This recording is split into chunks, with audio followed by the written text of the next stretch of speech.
Hi!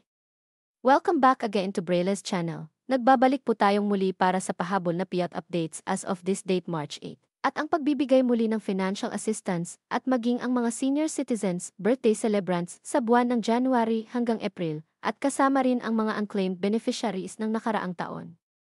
Kung isa po kayo sa mga naghihintay pa rin ng inyong payout, ay baka isa na po ang inyong lugar sa ating mababanggit kung saan at kailan ayan po ang ating ibabahagi ngayon. But before po tayo mag-start sa ating topic, kung bago ka pa lang sa aking channel, please do kindly subscribe, like, and share na din sa ating mga kaibigan, kaanak o kapwa po natin pensioners, at please do share na din sa ating mga social media accounts para mas marami pa ang makaalam. With no further ado, let's begin na po sa ating topic. This just in. Wow, meron ulit. Social pension pahabol na PIAT updates para sa buwan ng March of year 2025. Plus ang pagbibigay ng financial cash assistance at birthday gift packages sa lahat ng senior citizens. NCR at iba pang lugar. Alamin, narito ang pahabol na PIAT schedule ng ating social pension as of this date March 8 at ang pagbibigay ng financial assistance at birthday gift packages sa lahat ng kanilang mga senior citizens. Simulan po natin sa probinsya ng Bansalan, Davao del Sur. Ang lahat ng beneficiaries ay makakatanggap ng para sa first quarter ng taon amounting to 3,000 pesos. Nakaschedule na po ang inyong payout this March 11, kabilang dito ang Barangay Poblacion 2, Bitaog, Anonang, Libertad, Tubod at Barangay Poblacion 1. On March 12 naman nakaschedule mag-payout ang Barangay Rizal, Mabuhay at Barangay Mabunga, kasama rin ang Barangay Managa, Buena Vista, Sibayan, Bonifacio, Union at Barangay Tinungtugan. Kabilang din ang Barangay Alegre, Linawan, Darapway at Barangay Kinuskusan. At sa March 13, nakaschedule mag-payout ang Barangay New Clarin, Santo Niño, Marber, Alta Vista, Eman at Barangay Dolo. Ang next ay sa probinsya ng Baclayon, Bohol. Nakaschedule na po ang inyong payout this March 13, kabilang dito ang Barangay Ilaya, Montanya, San Roque, San Vicente, Landican, Payahan at Barangay Tanday. Kasama rin ang Barangay Poblacion, Santa Cruz, Giwanon, Tagihon, San Isidro, Cambanak, SJB at Barangay Libertad. Next ay sa probinsya ng San Miguel, Iloilo. Nakaschedule na po ang inyong payout this March 11, kabilang dito ang Barangay 1 hanggang Barangay 9 na gaganapin sa San Miguel Covered Gym. Kasama rin dito ang Barangay 10 hanggang Barangay 16, Consolacion, Igtambo at Barangay San Antonio. Kabilang din ang Barangay San Jose, Santa Cruz, Santa Teresa, Santo Angel at Santo Niño. Next ay sa probinsya ng Barangay Paco, Mangkayan. Nakaschedule na po ang inyong payout this March 10 na gaganapin sa Senior Citizen Building na mag-start ng 8:30 to 11:30 ng umaga. Next ay sa probinsya ng Sarangani, Davao Occidental. Nakaschedule na po ang inyong payout this March 11 na gaganapin sa Municipal Gym na mag-start ng 8 to 5 ng hapon. Next ay sa probinsya ng Santa Agueda, Pamplona, Negros Oriental. Nakaschedule na po ang inyong payout this March 13 na gaganapin sa Osmeña Park, Rizal Street, Tangkay City.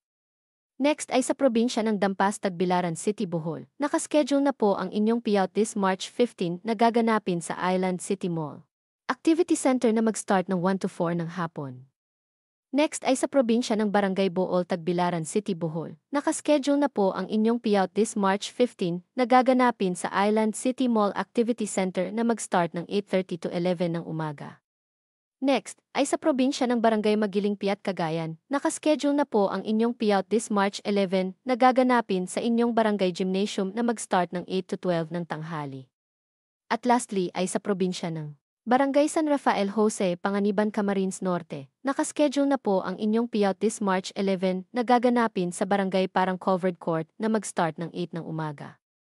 Samantala, may naglabas ulit na announcement para sa pagbibigay ng financial cash assistance at birthday gift packages sa lahat ng senior citizens sa dalawang lugar.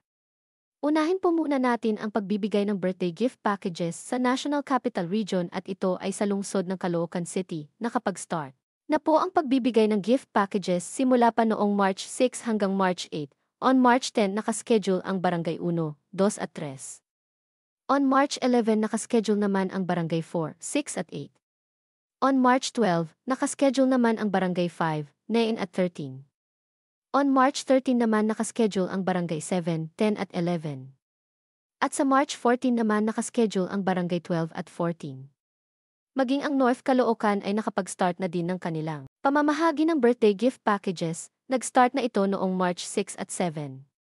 On March 10 nakaschedule ang birthday celebrant ng Barangay 167 at 168. On March 11 ay sa Barangay 169 naman. On March 12, ang birthday celebrants ng Barangay 171.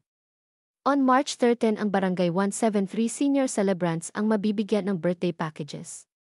At panghuli, on March 14 nakaschedule na ang birthday celebrants ng Barangay 174 at 175. Ang lahat ng seniors birthday celebrants for the month of January to April ang taong ito, at maging ang lahat ng seniors na hindi nakatanggap noong nakaraang taon ay kasama rin sa nasabing schedule, at hindi lamang po yan.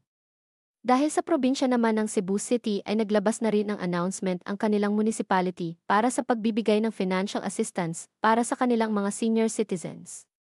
Ito po ay nakapag-start na noong March 3 at nagpapatuloy pa rin hanggang sa mga susunod pang mga araw, kaya't sa mga hindi pa po nakakatanggap ng kanilang cash assistance, ay makipag-coordinate po muna tayo sa inyong mga barangay para malaman po ninyo ang venue ng inyong payout. That's it.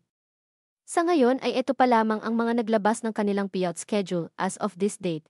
Manatili po kayong nakatutok sa aking channel para sa mga latest payout updates at iba pang informative videos na para po sa inyo.